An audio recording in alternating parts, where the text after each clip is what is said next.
Hi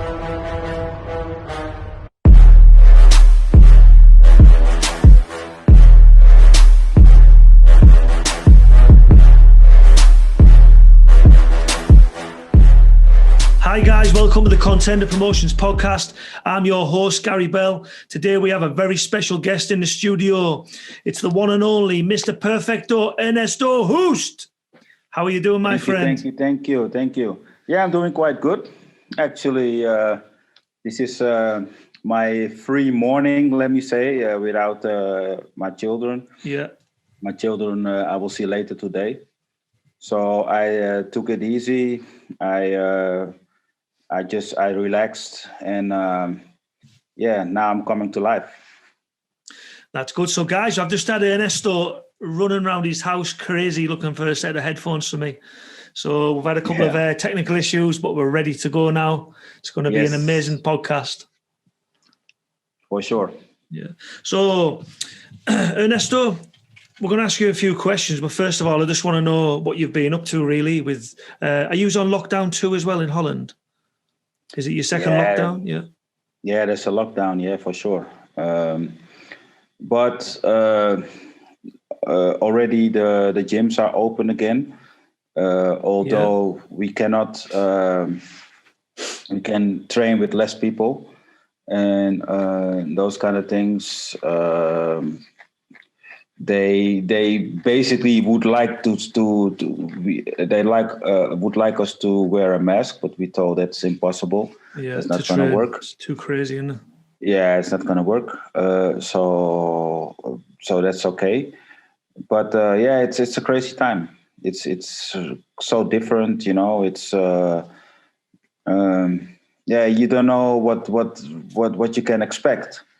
And personally, I know 3 people who died from the COVID virus. So then you take it serious. My son had COVID, so he was in my house for a week or something in current quarantine.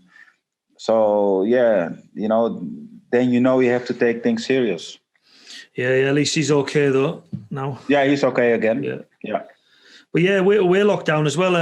We've had to close my gym again. We apparently can't open until I think it's the 2nd of December. I still can't see them letting us open 2nd of December. Wow. But we'll see. We can still train. We can still train fighters. So if any of the guys are pro that's in any gym in the UK, these guys can still train together. So they are letting athletes train. Which it's very hard at the minute because there's no fight shows, especially in England. I know there is around the globe, but in England there's none. No. Yeah, that's in Holland the same thing. Like my guy Santino, he fights for 1FC. He was supposed to fight, but they have postponed it. Yeah. But yeah, if you are fighting for the big leagues, it is still possible, but otherwise it's a problem. Yeah, 100%. Ernesto, I know you've gone down. A lot of people might not know this. You've gone down the coaching route, haven't you? So you've actually got a few guys that you train yourself who fight for you. Yeah. Mm-hmm. Do you want to tell me a little bit about that and who these guys are and what we can expect? Yeah, like I say, I don't have my own gym. Yeah. I do train in the gym where I started with fighting. Yeah.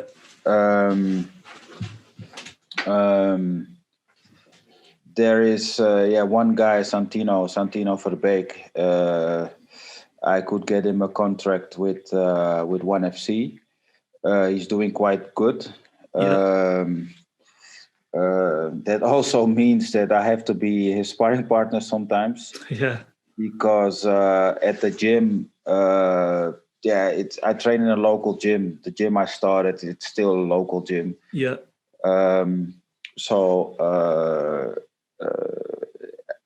Happily for him, luckily for him, he trains with other guys from other gyms sometimes. For sparring.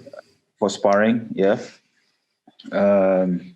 Because I'm 55 and I'm not training every day. Yeah. So of course I could spar a few rounds, but still it's not the same. I think it's not what he needs. He needs more power. He needs more stamina. But he found solution and he's training with some other guys. So basically that's okay. That's good. What can we expect to see from him in the future? Do you predict him to be a star? Yeah, it's difficult to predict, but I'm sure he has the potential. He has the potential. Yeah, he fought a guy from England, didn't he? He fought was it Juan Cervantes? He fought him on one championship. Yeah, exactly. Yeah. And your guy won, didn't he? Yeah, it was a difficult fight. Yeah, it was a difficult fight for him, but he put him down, I think, in the second round or the first round. And that made him win the fight because Cervantes came back very strong. Yeah. And it could have been, I don't know, do they do extra round? It could have been a draw, but they gave it to Santino, so I was very happy for that. Yeah, it was a good fight. It was an exciting fight to watch that. So, but yeah, I'll be looking forward to seeing more of him in the future, and hopefully a few more fights on one. What do you think of one championship? Well, I think they do it good. I mean, good initiative. The only thing I don't understand is how they make their money. Yeah. Up till now, I don't know if they are only investing and they expecting to get some return in time. So that's because I did a international sports management study. Mm. So also from that point of view, I am interested to see how they are, what they expect from their business. And right now I cannot see it because everything is for free. Yeah. The fights are for free. I mean, if you want to look UFC, you have to pay. But if you want to look at ONE FC, it's for free. So that is kind of strange to me. Maybe good for the viewers. Yeah. And I hope also good for ONE FC. But there must be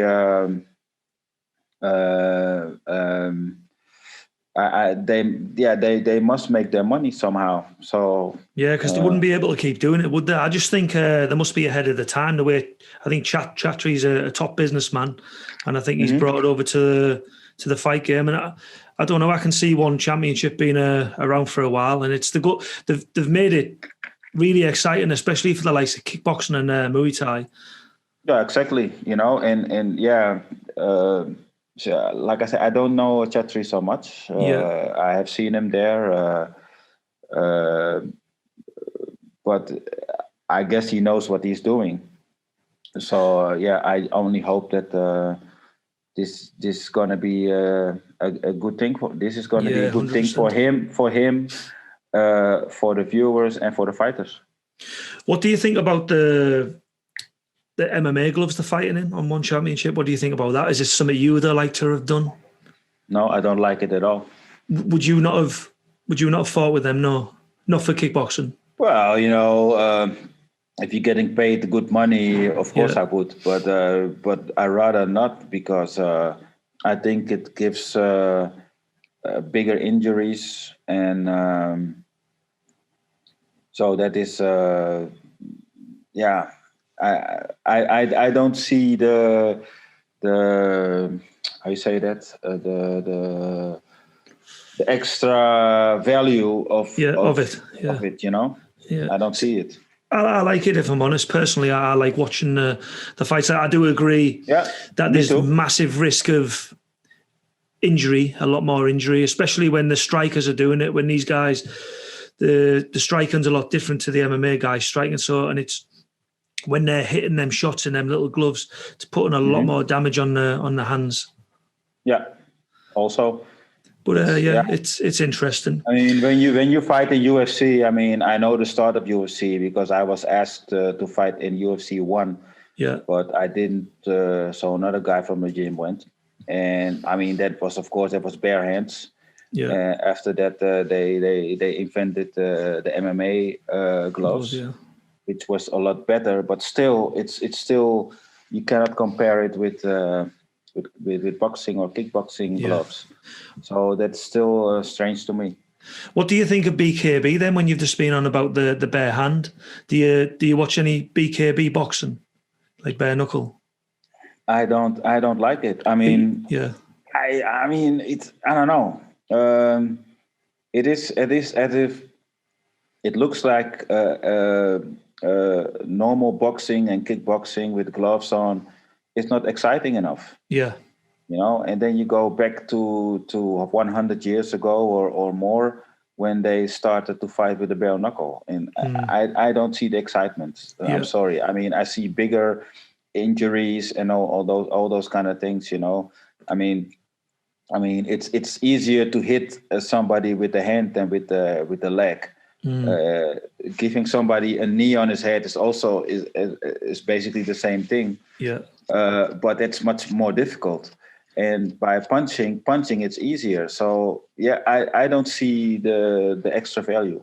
So Ernesto, if you can talk me through all the 4 World K1 GP tournaments that you'd won, if you can remember in order of the guys you fought and how it felt fighting each guy, and sort of how you felt mentally going into each of them tournaments and each of them fights. Okay. Yeah, I have to start with the first K1. Yeah. I mean, the first K1 I fought. I think I was the best fighter, but I was very unlucky that the Japanese, they really didn't know how to cope with tournament fighting. Yeah. And they thought it was like a karate, like Kyokushin karate or something, and you could go on and on, but it wasn't like that. So they thought they made a good two good groups. Yeah. The first was me, Peter Arts, Maurice Smith, and Atokawa. Yeah. And the other side was a Branko, Wells, Champuek, Satake, and some American guy who I saw who I saw at the Winter Olympics later. I forgot his name. Todd Hayes. Well, I mean, Todd Hayes was almost 120 kilogram, while all of the other guys, everybody was below 100 kilogram. Yeah. That time. So they figured out. I don't know. They really knew me, but they figured out that I should be a good fighter. Yeah. So they put me with Peter. They knew Peter was strong. They knew Maurice was strong. So they put the potential strong fighters in the one group. Yeah. But I think they overlooked the Branko Sikotic, and so Branko, easily could beat his opponents.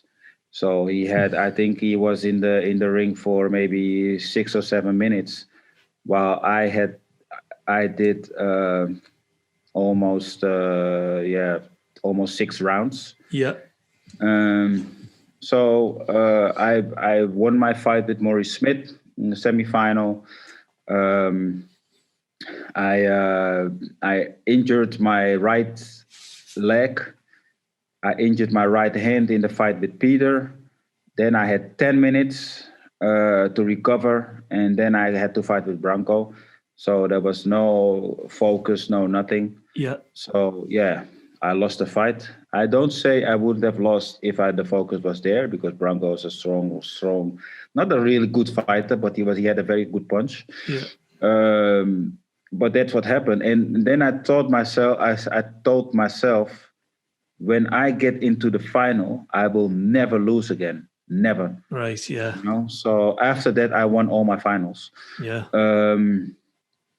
Later that year, they did a K2, because I was not a heavy fighter. K2 was for until 82 kilogram.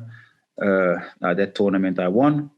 Then I was unlucky. 94, I had to fight in Holland.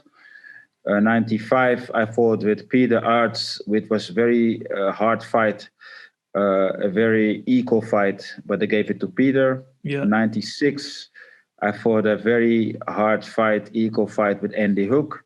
They gave it to Andy, and I really thought I was unlucky, you know. And I really was thinking this is never gonna work for me because apparently they don't want me to win or something. But lucky for me, I was wrong. In 97, I won. 97, I have my first fight with Jerome LeBanner. And Jerome beat me a year before, and he was convinced that he would knock me out. Yeah. So I was like, okay, show me. And then I knocked him out after 1 minute or something. Yeah. My second fight with Francisco Filho? Francisco Filho, I think. Yeah, hard fight. Hit him good, but hit him strong on his legs and everything. But beat him on points. In the last fight with Andy Hook, it was quite special. I beat him. I lost once and I won once from Andy, and then I just went for it, and I was happy they gave it to me.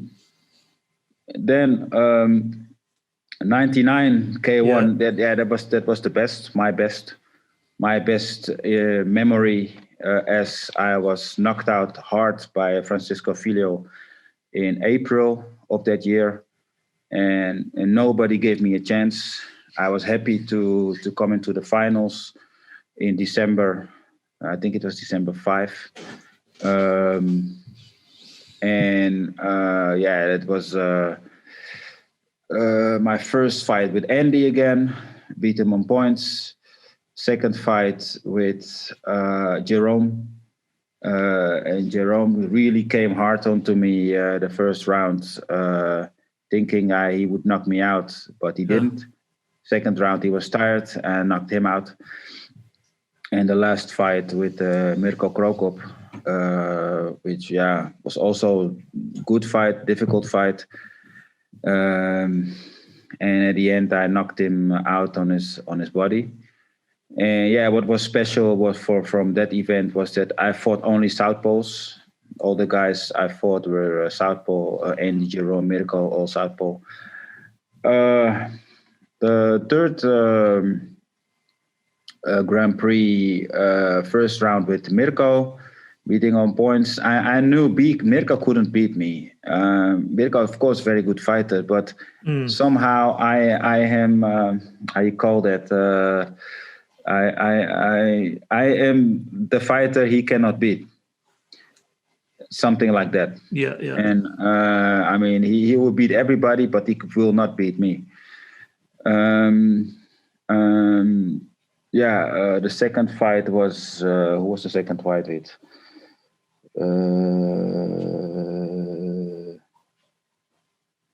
I forgot. Was it Filio again? Anyway, I know I beat all. I won all my fights on points.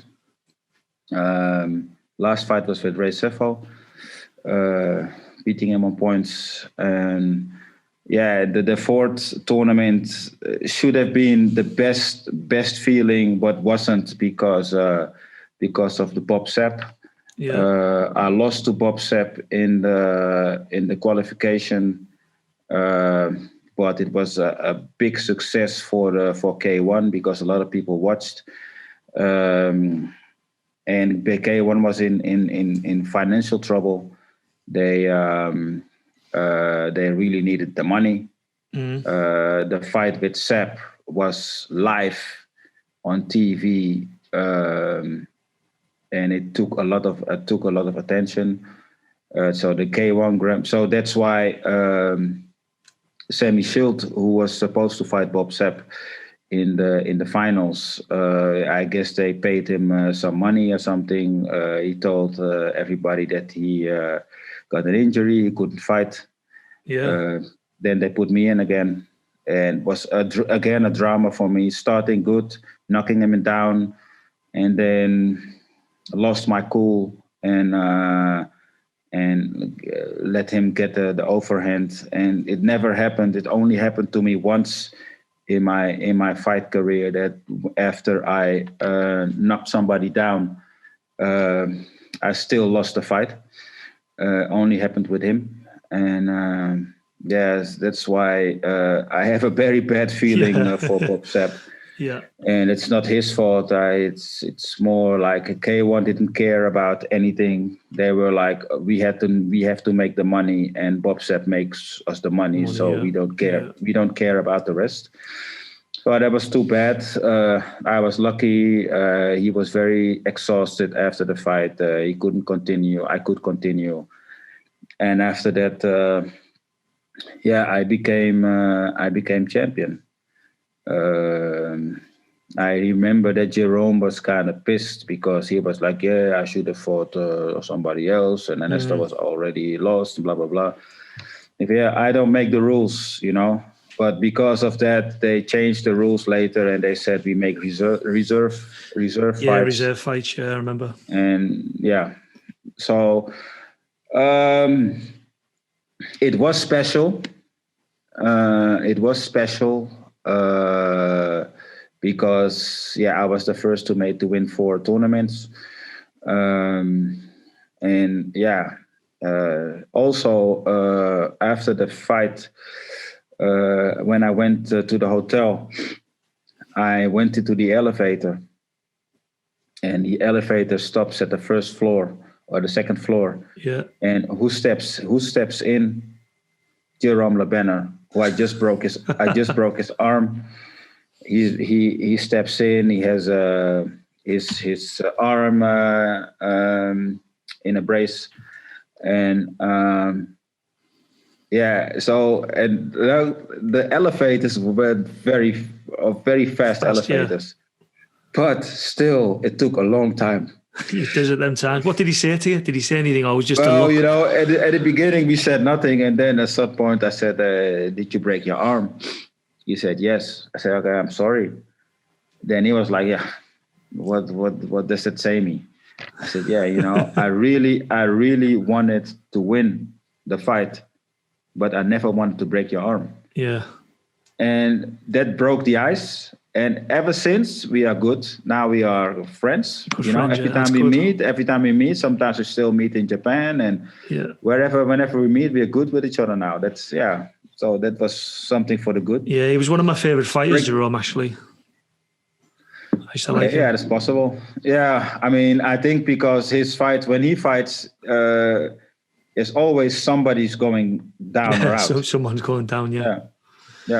That's true. Oh, seconds out. Ernesto, seconds out coffee. Rob just brought me a nice seconds out coffee in.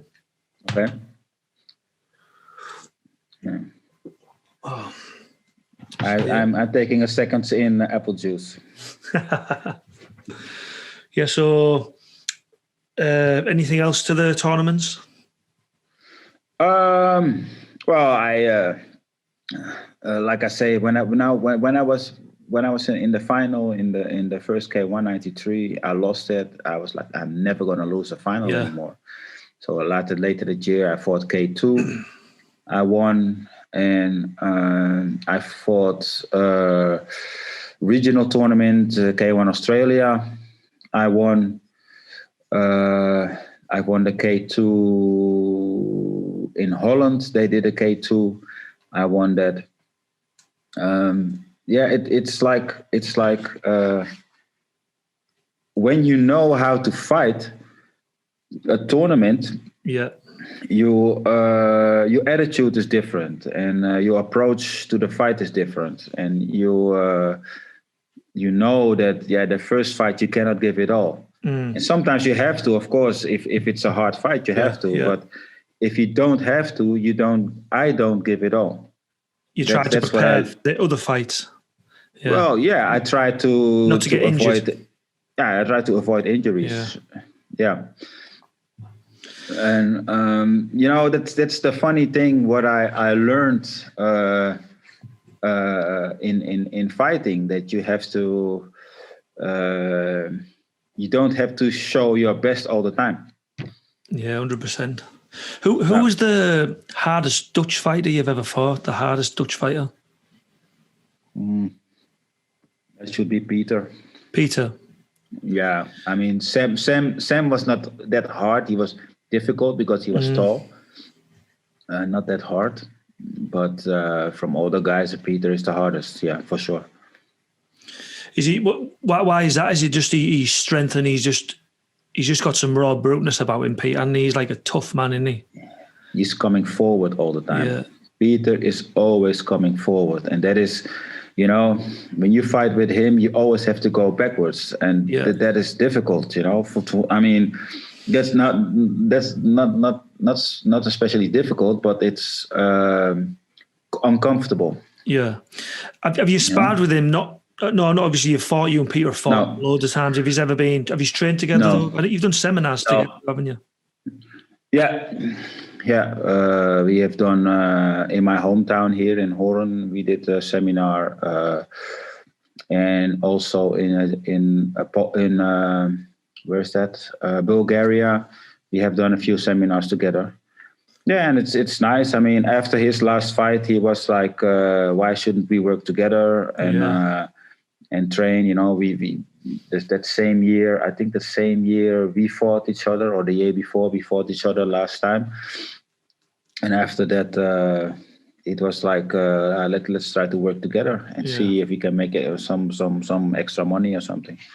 Was Peter's last fight? Was on WFL? Am I right or am I wrong? What was it at? What WF? He fought on Melvin show, didn't he? Fought a Melvin Manoff show, WFL. Oh, yeah. I don't know if that was his last fight.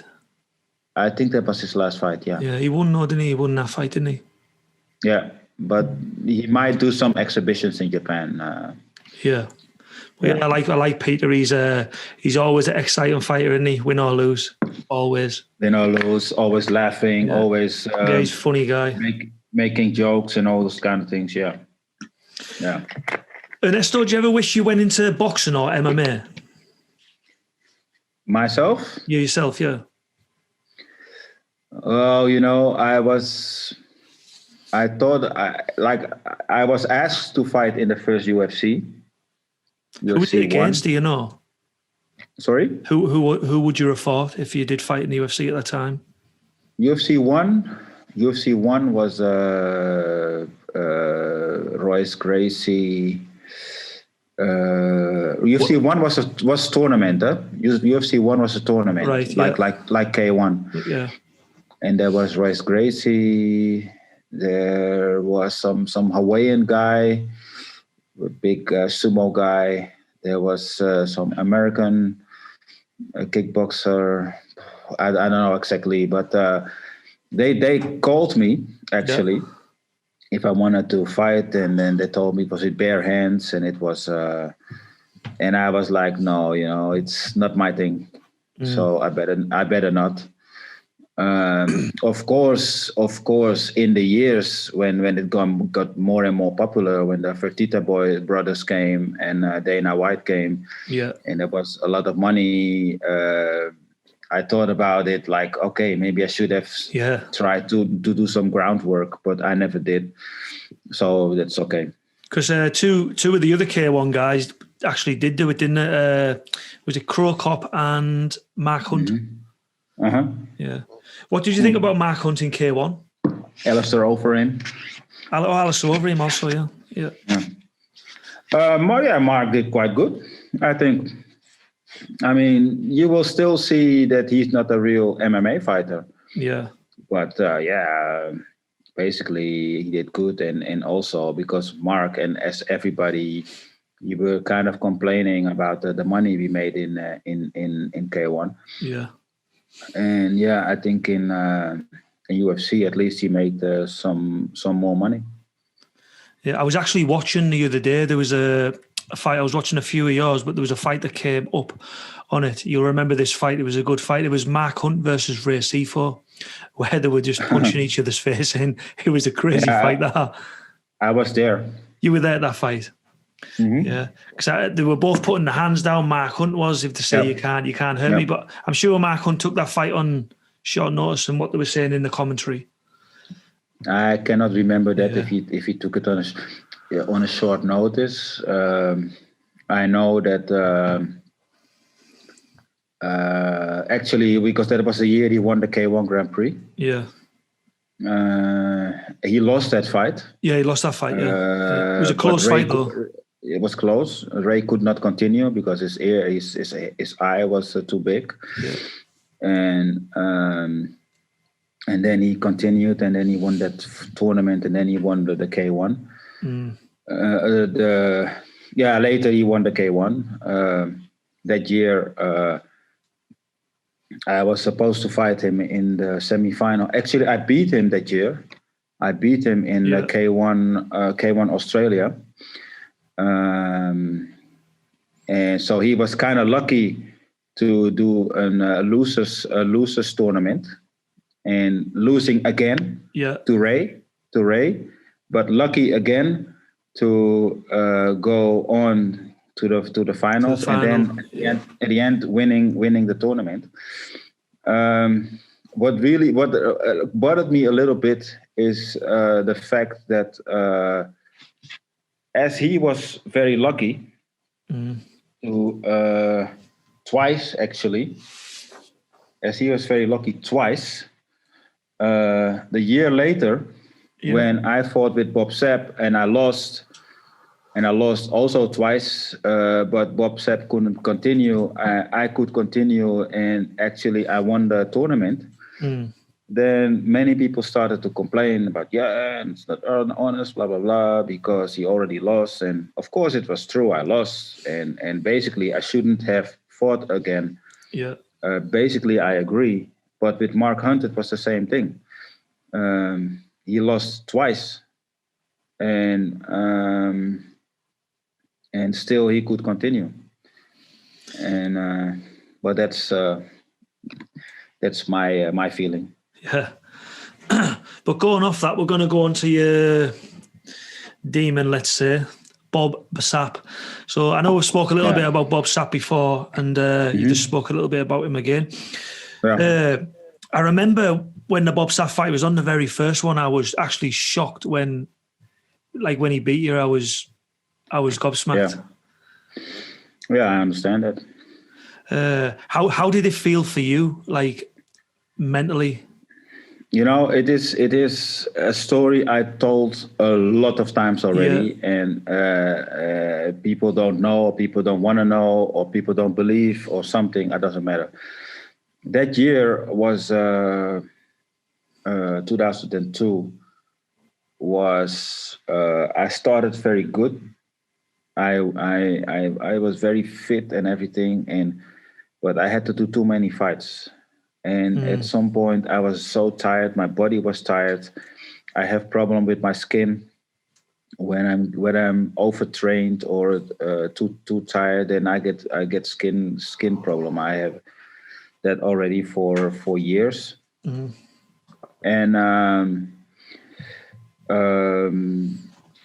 then then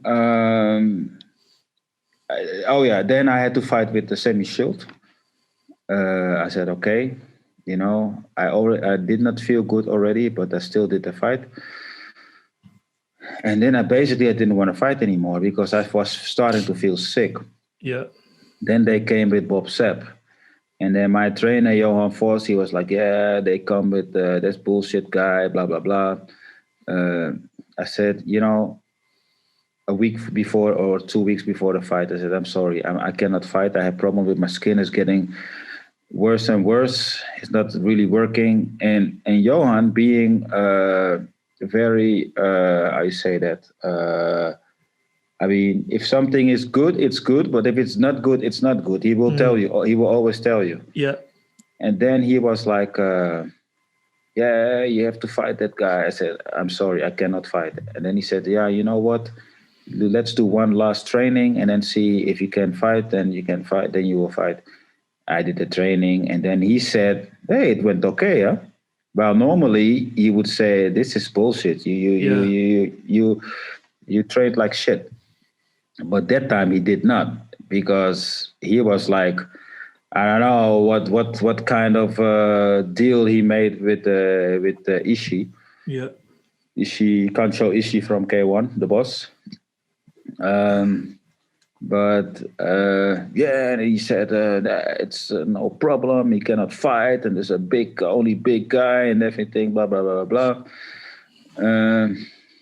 So I let him. Then he was talking in me so much that I was like, okay, I will fight. Yeah. So the fight was a disaster. It was live on Japanese TV, and it was a big success because many people watched and everything. Yeah. And then it was like, like as I said before, do it again, because K1 was in financial trouble, and because that year, K1 2002 was the best feud. The final and all tournament was the best feud because of me and Sepp. Yeah. But for me, it's still a big frustration. It's. I mean, I gave him some name. I gave him, and I don't like that. Especially because I know I am much better than I showed in those fights. What did you know about Sap before you fought him? Like, what did you know? Was he training? Did you see any footage of him or anything like that? Wow, I think he fought with Musashi. Did he fight with Musashi, or he fought with some Japanese guy before that? And then he was constantly on TV showing how he was eating raw meat and all kind of crazy things. They liked it. Then eating paper and doing all kind of crazy stuff. Things Japanese people like. And I really thought he was a lunatic, and I still think so. Yeah. On the other hand, they used him too, and I'm sure they made a shitload of money over his head too. It's crazy it's crazy to think back that, like, the fight with you and Sap, and then you see him in some other fights, and he just, like, with guys that are no names also, no disrespect to them, but he just goes down, doesn't he? Like, sometimes I've seen him. Well, what is? I mean, I think he fought with Abidi before me. He fought with a Japanese guy. He fought with a few guys. When he fought with me, especially the second time, he felt what it was to have pain because I knocked him down on his body. Yeah. I hit him with some low kicks and everything, in his head also. So then he knew what is pain. Before that, he didn't know. Yeah. And so after that, when he experienced it again, then he was like, okay, I don't like this. And I'm not a fighter. Because there was going to be a third fight, weren't there, between you and Sap that never happened? Well, yeah. The thing is, it's not that I was really looking forward to fight him again. I was like, okay, I basically closed that chapter in my life, and I was like, okay. Then I was supposed to fight my last fight in Holland. And then the promoter, Simon Roots, he came with, it's good to take revenge on Bob Sapp. Yeah. And I was like, really, again, I mean, basically I'm through with that, But, okay, I was like, okay, let's do it, and this and that. And then as we were supposed to fight, we met each other before the fights, and we did all the promotional things and the weigh in and the press conference and blah blah blah. And so the next day or 2 days later was the fight in Amsterdam Arena. then we had the introduction and everything went okay. And then suddenly, I think 45 minutes before the fight, suddenly K1 people came into the dressing room and said, Ernesto, we have a problem. Bob Sapp left. Shit. Like, what? You know, I was like, what the fuck is this? Yeah, you know, fucking hell. I was like, well, yeah. And then at the one hand, I say, yeah, he was scared, but I didn't really believe that. There were more things. He was threatened and all kind of things. But yeah, anyway, I didn't do the fight. And then they are like, okay, but Peter is is doing commentary. So he wants to fight. I said, what the fuck? I'm not going to fight with Peter. I didn't prepare for Peter. Yeah, I prepared for Sepp, not for Peter. Yeah.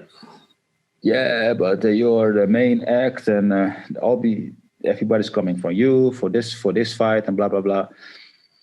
And I was like, okay, but I'm sorry, I cannot fight it. I mean, how old was I? 40, almost 41, I think. I said, I cannot do a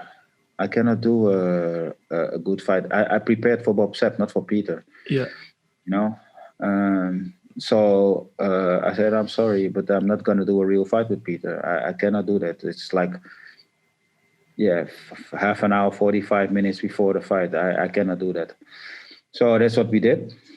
We did a fight. I said, I'm sorry, we are not going to. We doing it for the crowd, but I cannot go. I cannot do a real fight with you because you are not trained. I am trained. If I lose, then it's. Peter is so good and Ernesto is so bad. No, I couldn't do that. Put you in a situation. Yeah. So no, I can understand that. There's just one more thing I want to ask about Bob Sapp. It was the wrestling match you guys done. I think it was in 2003. Oh, yeah. There's not much about that when I've looked. Like, how did that come about and what made you want to do it? Was it the money, crazy shit? The money. It's only the money. I mean, I did it once, and it was that fight. And K1 wanted it because I think the K1 owned the show or something. Wrestle One. I think the name was Wrestle One or something. Was it American wrestling? Sorry? Was it like American style wrestling, or was it wrestling? Like what type of wrestling was it? Like the WWF style. Yeah. So did you have to practice like what you were going to be doing? Or? Yeah, exactly. Yeah, the American style. Yeah, that's what we did. We had 2 days, I think, to practice how to do and how to do this, how to do that. How was that then with Bob Sapp there? Because you never really liked the guy. You know, I cannot say I don't like the guy, you know, because I didn't really know him, you know, and all I knew was all what he showed on TV, and that's not who he is. So I couldn't. So we talked. We had a lot of good talks before the fight, and we had to rehearse. So yeah, I mean, if I really wouldn't like him, it would have been very difficult to do this with him. Yeah, definitely. But it was not that bad, but I mean, it was still strange. Yeah, I can imagine. So Ernesto, would you ever consider fighting again at your age? You've seen, like, obviously Mike Tyson and Roy Jones Jr. are going to be fighting. Would you ever consider fighting if it was somebody your age? If all circumstances would be okay, and like opponent, like financial, I would consider it. Yeah, why not? What do you think about nowadays? It's not like 20, 30 years ago. I mean, people are fitter now. It's not that, you know, I still train. So I don't say I'm fit like 20 years ago, but I'm still fit, you know. So it's not impossible to do it. And before it was kind of like that's you don't do that. Now it's like money talks, you know. And Tyson Jones, yeah, I mean that's like two of my favorite fighters. Yeah. Yeah, I really would like to see that fight. And who do you think? Who have you got? It's a difficult one. Because like I say, two of my favorite fighters. I still would think Tyson. Yeah. Because Tyson is more the real heavyweight than Jones is. I don't know if Jones. I don't know if he still have the speed that he had. Yeah. Because you could hardly hit him. Tyson's looking amazing, though, isn't he? Tyson will have the power and the speed for sure. Yeah. The speed not like in his heydays, but for sure he still has a lot of power, a lot of speed and power. And yeah, Jones will have to rely on his quickness and everything. How do you think? I think Tyson. How do you think these sort of guys would have done, the likes of Tyson and Jones, if in your prime and the other guys in the primes, and you stuck them in the K1 ring under K1 rules? How do you think these guys would have stood up? Of course, the Shannon Briggs fought. Shannon Briggs fought in K1 once, I think. The thing is, those guys they have so much power in their hands, and they have so much respect from the kickboxing fighters that will be their big advantage. And if they fight a fighter who don't care about that, they will be in trouble. Yeah. You know, that's what I think. But if they fight somebody who's kind of scared of them, yeah. Because Francis Botha had done it as well, didn't he? I just wanted to say that when Francois Botha came, I think the first time, I forgot the guy who he fought. I forgot who he was, but the guy was so scared of him. But in being scared, he put him down. He gave him an 8 count. Yeah. And after that, he kept on running. And Botha was not able to hit him with a clean shot. And then he beat Botha. I don't know which German fighter, I forgot. Anyway, and you will see that like Botha is not like a powerhouse like Tyson or something. You know, he's not that strong. So yeah, it's easy to knock him on his legs, to hit him on his legs, so that he will slow down and that he will not be able to use his power. Well, if you've never experienced a leg kick, these guys who are boxing and they go in there and it's fucking, the leg will be, it'll just buckle, wouldn't it? Like, honestly, because it's different taking a leg kick than a punch. That's true, but what I remember from Botha, I forgot who, but I think he was knocked out or down once by a punch, but never by the kick. Yeah. That is, amazing, kind of. That's good. Well, so it's who would you like? I'm not saying you're calling anyone out here or anything like that, but if you could come back and do one last fight at your age, who would it be? Don't say me. Oh.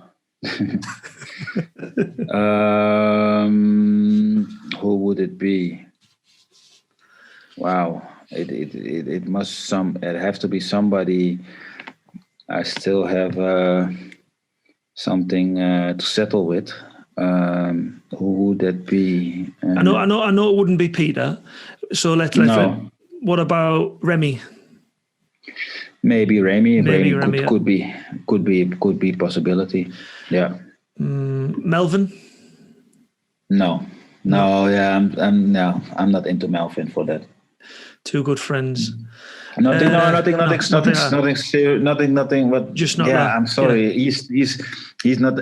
In my opinion, he's not a real heavyweight. Of course, he had a success by knocking out Mark Hunt. Yeah. but then most of the time he will lose, you know. I honestly, personally love the style of Melvin the way he fights. I love it. I understand. Because as a fan, he's so exciting, man. And he's a proper cool guy. He's a guy. He's a guy like okay, I don't care. I'm going for it, win or lose. Yeah. Yeah. I will never be that guy, you know, because I don't like losing. I don't like being hit. I don't like being knocked out. Those kind of things. I will never take that risk, and he does. So I understand that people like him. So who are we gonna pick? Semi? No. No, Sam is too tall. Who would I? Yeah, I think. We could maybe Remy, because the way I lost to Remy, I still I didn't agree with that loss. Before in 2004, it was draw after 3 rounds. Extra round, the extra round, I never lost. I'm pretty 1000% sure I didn't lose, and I'm 1000% sure I got robbed by K1 because the year before Remy fought with Musashi in the final, and they gave it to Remy, and Musashi did quite good. So, and they would know that Musashi will never win from me. Even if I'm blind, he will not beat me. The Musashi cannot beat me. And I mean, I like him. It's a friend, but as for fighting, he will not beat me. Your style. And as Musashi did it quite good against Remy, that was for sure the reason that I lost to Remy. I'm 100% sure, but. Then Remy sees that differently. Of course, Remy sees that he won, and maybe he did. But like I say, in the extra round, I never lost. No. Or we could match you with the jab cross hook card, what Ernesto is a part of. The new game that's coming out. The jab cross hook game that you're part of. Oh, yeah. Versus Andy Sauer. So Ernesto and Andy Sauer on the game that I've got, guys. These guys are counterpunch cards on my game. So obviously on both teams. I know you and Andy are good friends, so it's going to be a cool game, and that's going to be sent out to you soon, actually, mate, this game. Yeah, interesting. It is going to be interesting. Yeah, jab cross hook. Jab cross hook. Actually, I missed the uppercut. Oh, the uppercut. We'll have to add that in for you. No, it's okay. That's okay. So, Ernesto, who do you wish you fought or could have fought, past or present?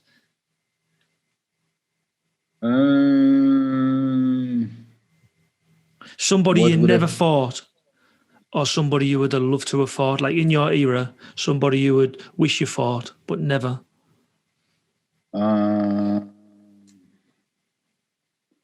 Who did I wish to fight? Basically, I'm okay with everybody I fought. Of course, when I was past my prime, Simon Roots came to me and proposed me to fight with Badr Hari. Yeah. But he wanted to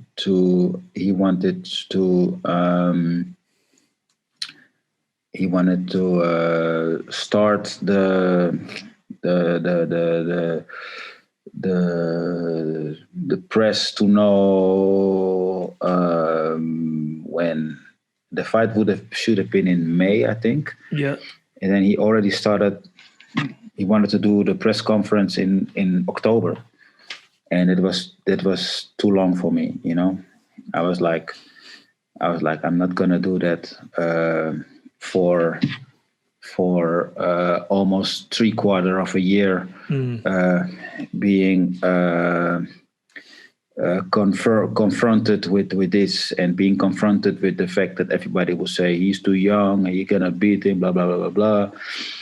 And so basically, I was like, no, I'm not gonna do it.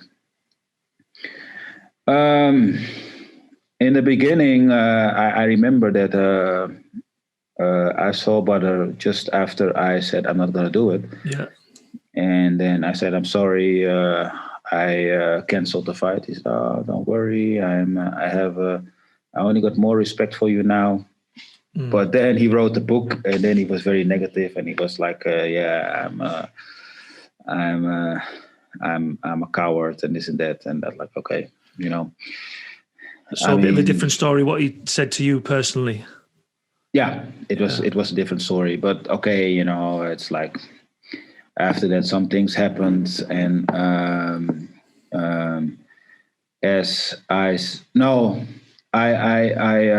we were in Hawaii. There was a K1 in Hawaii, and Butter had to fight, and we had a very good relationship. And then I said to him, maybe it's an idea to do a fight, you and me. And then I said to him, let's take it easy. Let's say the first round or the first 2 rounds. I'm not sure what I said. Yeah. And after that, just go for it. And then what he said is like, yeah. And he said that I said that I only wanted to take it easy the whole fight. And that's not what I said. So from that moment, he apparently lost his respect for me or something. And then he started to talk different about me. So that's okay. What do you think about Badr Hari as a fighter yourself? Like, what do you personally think? Do you think he's good for the sport? I think he's good for the sport, yes. Yeah, I do. Because he attracts a lot of attention, a lot of people. I think he's getting older now. He better know how to control himself. And I think, fighters like Badr is what people want to see. What did you think of his last fight with Rico when he hurt his foot? He was winning. What can I say? He did look good. Badr looked amazing, man. Yeah, he was landing everything. He was. Yeah. Honestly, because obviously I watched the first fight with them, and again with his arm that time, but the second fight he looked so much better. He looked really good. He was moving well. He was landing all the shots. Like, I was really impressed. Yeah. What I hear about Badr is that when he is motivated, then he trains very hard, and he is then he shows his best. And I'm sure he would have done that with me. And for sure he would have done it with Rico also, because Rico is the man to beat. Yeah, he's putting all his effort in because he wants to be fighting the best guys. Exactly. What do you think about his next fight on Glory? I think it's on the 19th of December against Benny. Oh yeah, I think Badr's. I say that Badr's. What's the good? I don't even know the Dutch word. Badr's. The way Badr behaves, the way. Yeah. I think it's going to be too much for Benny. That's what I think. Too much. You think he's going to stop him?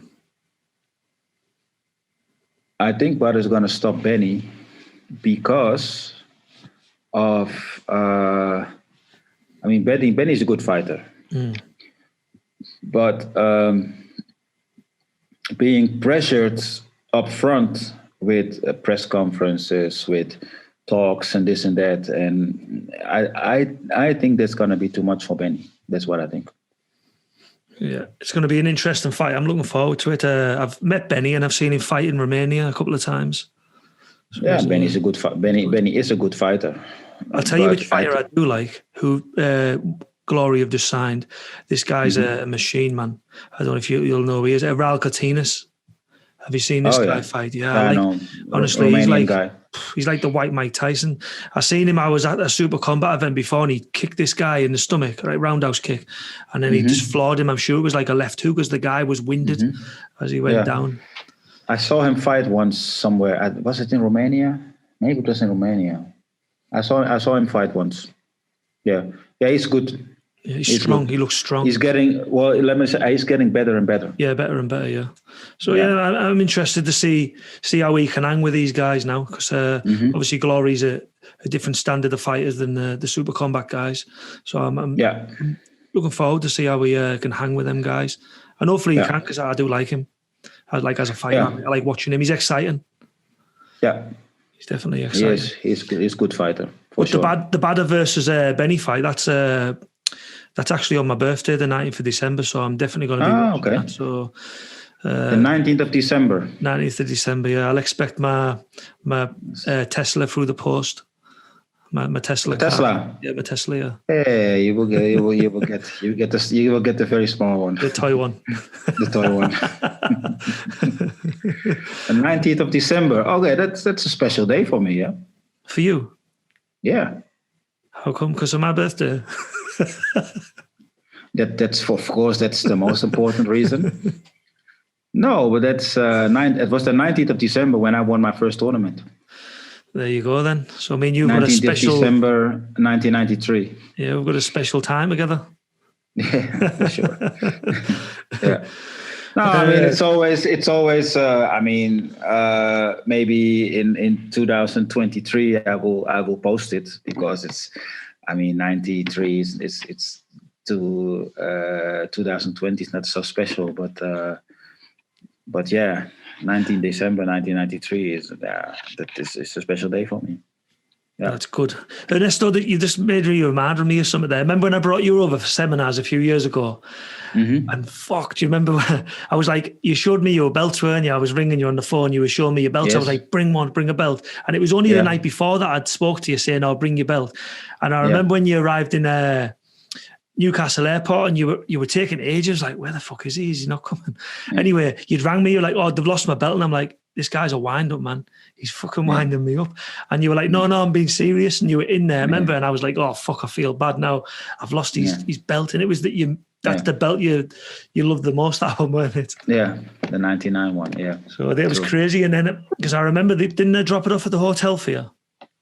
Because I was thinking we're never going to see this belt again. I forgot. Did you see the belt? Yeah, it was the white belt. Yeah, they're all white. Oh no, only the first one. The first one was black. I think they brought it later or something. They forgot it or something like that. Because how come?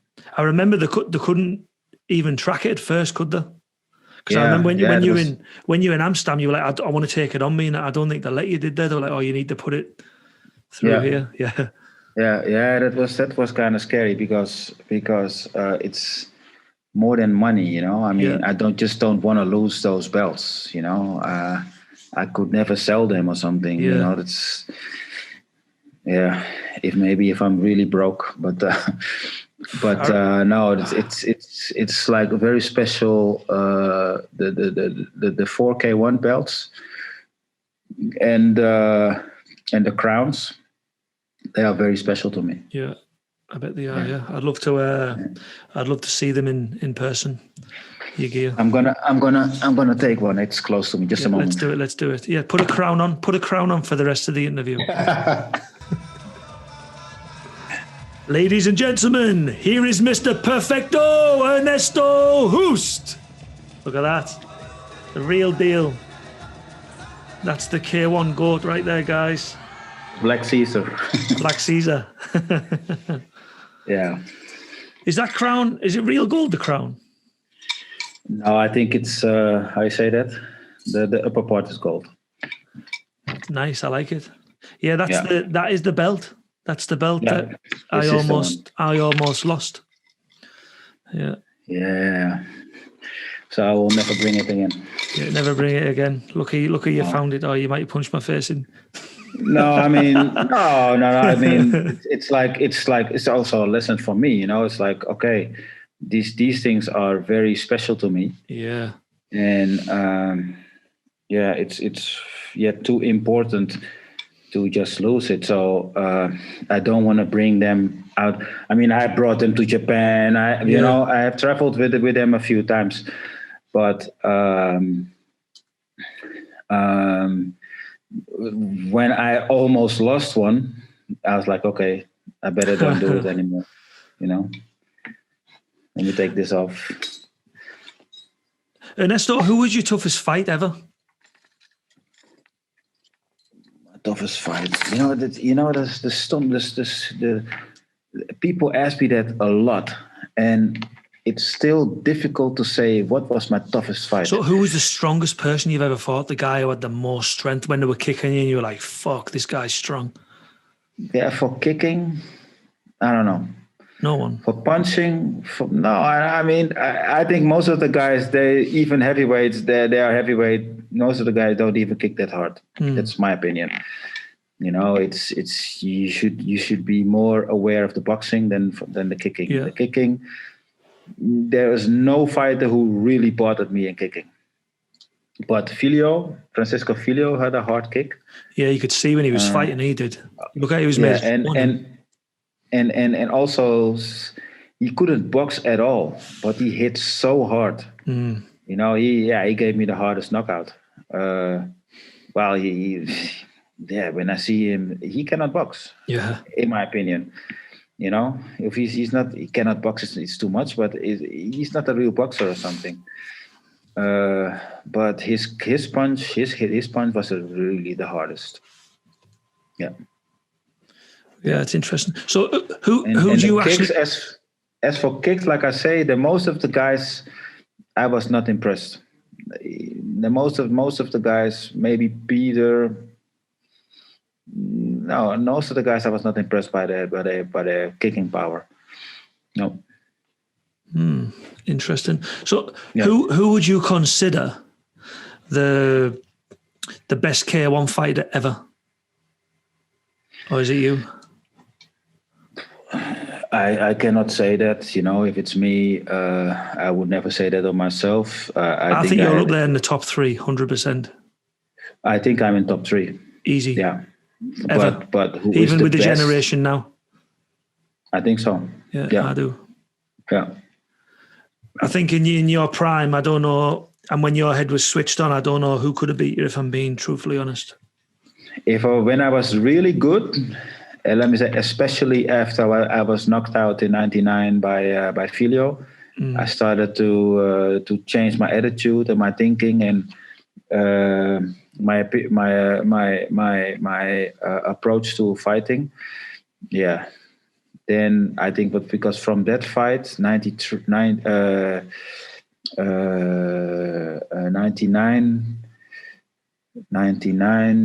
the first fight I lost was 3.5 years later against Bob Sapp. Yeah. So that period I was really strong. Yeah. Yeah, I definitely agree. And I reckon a lot of people will say you're definitely one of the K1 GOATs, 100%. I hope so. 100% that, mate. It's 100%. Ernesto, how did you get I've seen something on your social and you were telling me also with the acting. You've been doing some sort of movie, have you? Well, actually, I was asked to do the screen test, or casting. Yeah. For a movie, and I said okay, and so I did the casting, and then to my surprise, they called me the same day and told me that I had the role. Is it an English movie or? No, it's a Dutch movie. A Dutch movie. It's a TV movie. It will be on the TV in January. Yeah. Any other big names in there that I might know, like fighting wise or no? No, fighting wise. Bob Schreiber is also have a small role in the movie. Yeah. And what's it about? It's about a father who is me, who has a son. Yeah. But he left his family when he was very young. And then the son is going to look for his father, but his father was kind of an asshole, and so that's why his mother didn't want him to look for him, and all those kind of things. So you actually play a big role in the movie, don't you? Then, by the sounds of it, is it? Yeah, it's I have a big role. I'm not the leading role because my son he has the leading role, but kind of big role. Nice. I bet you were happy when that came about then, were you? Was it something you've always wanted to do, or did it just pop up? Not especially, but when it came up, it was very interesting to do. I did another casting for another movie, but I didn't get that role. That was like last month or something. Definitely interesting watching it, and hopefully it's got subtitles on or something, so I can. If it's in Dutch, there's no way I'm going to be able to watch it. But I'll have to turn the volume down. Like I say, it's gonna be for a Dutch TV, so it will not have subtitles. But maybe if when it's a success, maybe they will bring it overseas. I'll have to get you to dub over it. You do the voices, and then I can watch it. Yeah, exactly. I mean, I don't know how big is my name, how popular am I, those kind of things. How interesting would it be to bring it outside Holland? Yeah. But I think I think subtitling would be better. But I mean, in Holland we subtitle everything. Like for example, in Germany they synchronize everything. And I don't know how they do it in Great Britain. But I'm definitely interested in watching it. And to be honest, I'd watch it anyway, even if I couldn't understand what they were saying, just because I'd be interested to watch it with you being in it, if I'm honest. So is there going to be fight scenes in it? Yeah. Yeah, fights with you as well? Just boxing. And boxing as well, yeah. No kickboxing, boxing. Just boxing. Yeah. Well, everyone's going to be interested now. Everyone's going to be messaging you, Ernesto, send me the DVD. Well, I mean, I don't know how difficult it is to nowadays. It's not that difficult to get foreign TV, so it should be possible. Yeah, but what have you got planned for the rest of the day then? Not that much. I'm lazy, but I have to clean my house. And I look at it, I'm kind of ashamed. But I'm happy you cannot really see it. Your house is too big. When you were looking for them headphones, it was like watching Supermarket Sweep or something running around the supermarket. It's true. Yeah, I have 5 floors in my house. Yeah, I have a ceiling. I have a basement. Yeah. The I say that the first floor, and then the second floor, and then another floor, and then I have a small.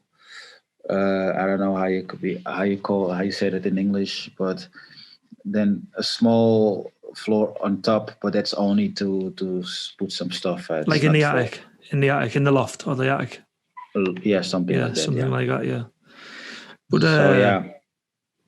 guys, just want to say this show's been sponsored by the Jab Cross Hoop game. This game's going to be available to buy the end of November. Ernesto Hoost is a character on this game.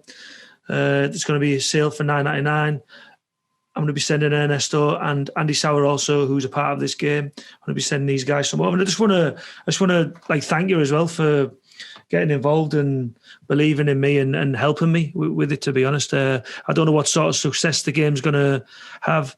I know there's nothing like it in the world. I know you haven't played it yourself personally, but it's a good concept and the people that have played it really enjoy it, and it's a fun game. Yeah, I'm planning to play it, but I never know the rules. I don't know the game and everything. And I basically I need my children to show you, to teach me those kind of things, because I'm never into that. But I will play it for sure. Did you ever play on? Remember the game you were in, K1 game on the PlayStation? Did you ever play PlayStation? That? Yeah, but then it was funny. The very first time I played, I was in 97, I think. Yeah, I think the game's from 96. And then I had it, and then I went to my sister who lived somewhere else, and then they started to play it. And then one guy played with me, and then some other guy played with somebody else, and then I was losing. It was just before, I think it was just before the K1 97. Yeah. When I had to fight with Jerome. And I was like, what the and then, the one guy was me and one guy was Jerome. And then I started to lose. And I was like, what the fuck is this? You know, I don't. But lucky for me, the reality was different. Yeah, but guys, Ernesto, I just want to really thank you for coming on the show. Like, to me, you're a massive inspiration. You're one of the reasons I started my gym. You're one of the reasons I started my promotions. Thank you. To me, you're a legend. You're definitely up there in the top 3 of K1 fighters, if not fighters in the world. That's including the likes, even to me, who I like, the guys like Mike Tyson. I put you up there with them guys. And I just think guys like you can show the young generation or even the older generation that you can do anything you want in life if you really put the work in. And I believe nothing's come easy for you in your life. And I think you've worked for everything you've got. And yeah, you want to be proud of yourself. And I think there's a lot of people around the world that like probably love you as a person and as a fighter. So massive respect for that. You're an amazing guy. Well, I have to say, I was happy when I was 15 that I found something, because I did football, I did athletics, and then suddenly kickboxing came into my hometown, and my parents allowed me to train, and I saw my talent, and suddenly it was something big for me. And I'm just happy that I was able to experience that. And when you start something like that, you don't expect to be so big, and even like, what is it, 40 years later, that people still talk about you, that's amazing. And I'm happy about it. I remember years ago, the first time I ever met you, I trained with you. You won't even remember, but I think I've showed you a picture before. I was at the Senny in London. This was years ago. I can't remember what year it was. Yeah. And I'd done the seminar with you there. And 2012, I think. Was it 2012? 2012 or 2010, something like that. Yeah, I think maybe 2010. And I just remember seeing you, and to me, like, I was a bit starstruck because obviously I grew up watching you. I used to watch all your fights on Eurosport, and then to train with you, like I say, to me, you've always been like the up there. Like, you have Mike Tyson, who's boxing the best. For me, it was always like Ernesto Hoost. You were like the equivalent to me, as in the K1 world, as what Mike Tyson is to people in the boxing world. So when I was there, I was like slightly starstruck, and I was like, fuck, it's Ernesto Hoost. So I sort of didn't even know what to say to you, even when I'd seen you walking by. And it was like, at that time I was younger and I was a bit like sketchy to even say anything to you, like a bit just thinking, oh, fuck, it's Ernesto Hoost. I can't say that to him. He won't even be bothered.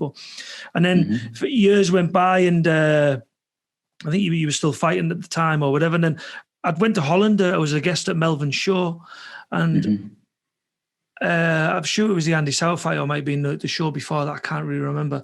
But anyway, I remember meeting you, and you, when I'd spoke to you, you sort of recognised me off something to do with social media. I don't know what it was, something to do with Contender. And you mentioned my name, you went, you Garry Bell, and I was like, fuck, this guy knows my name.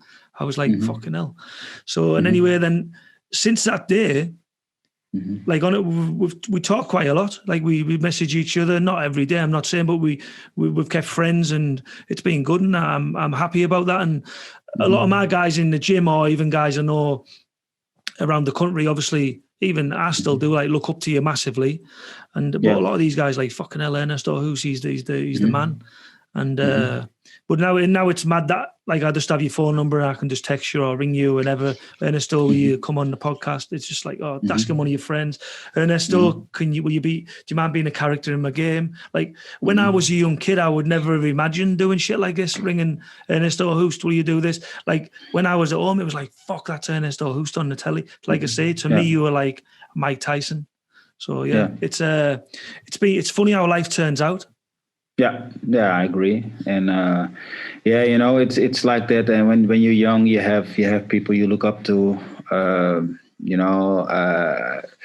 me, unluckily for me, I never could meet somebody like Muhammad Ali or something, who was like a big hero for me, and I could meet actually many times Johan Cruyff, who was not he was a football player, but still he was not my big hero, but a big guy who you really would like to meet. And then at some point he knew who I was, and he knew we had normal talks and all kind of things. So I know how special it is, to meet people you really look up to.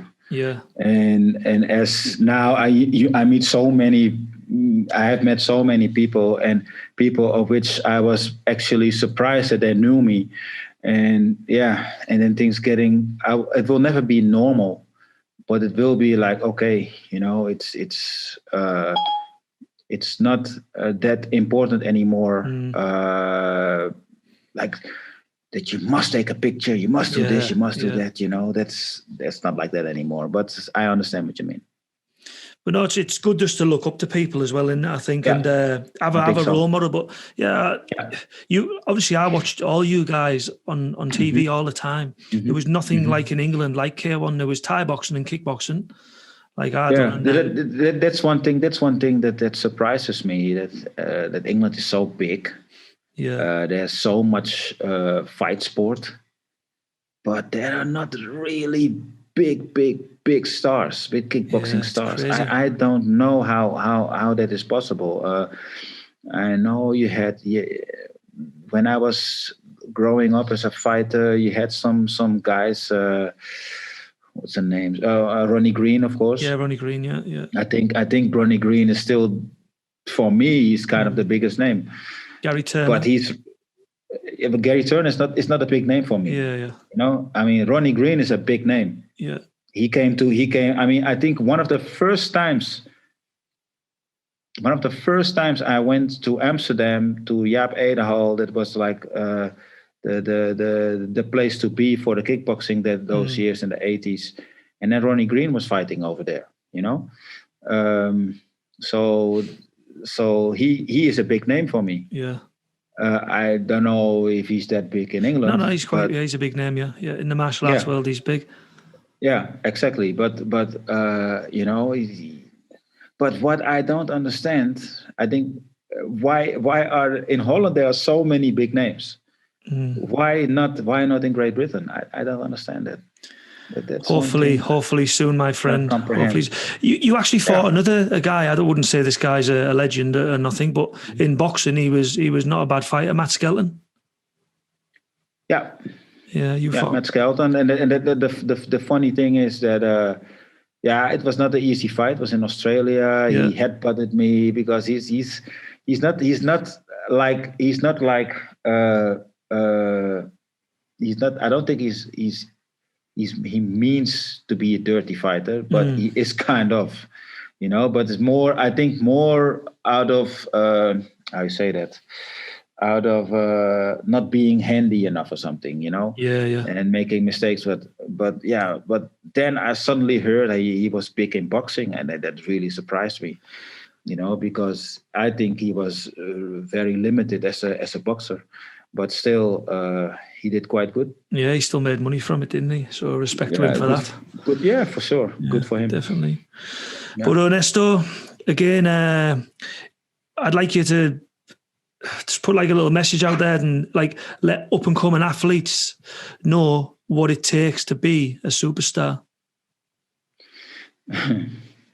Yeah, I mean, I don't see myself as a superstar, but the most important thing is love what you do. Love what you do. Just have fun doing it, because if you don't like it, or if you cannot put all your passion into it, it will not work. From the first day I went to the gym, from the first training I did, I was in love with the sport. And then I remember the first trainings, the technical part, the footwork and everything. It was so easy for me, it was so easy. And some guys after a year, because we start all together, because there was no kickboxing then, suddenly a guy came to teach. And the things I knew within 2 weeks, some of the guys couldn't do after a year, So thinking back, I knew that then already it was it was for you. it was for me. It was people could see that I had the talent. Well, you definitely proved that, didn't you? In the fight sport and in the fight game, you did, 100%. But Ernesto, again, massively appreciate your time coming on the show. You're welcome.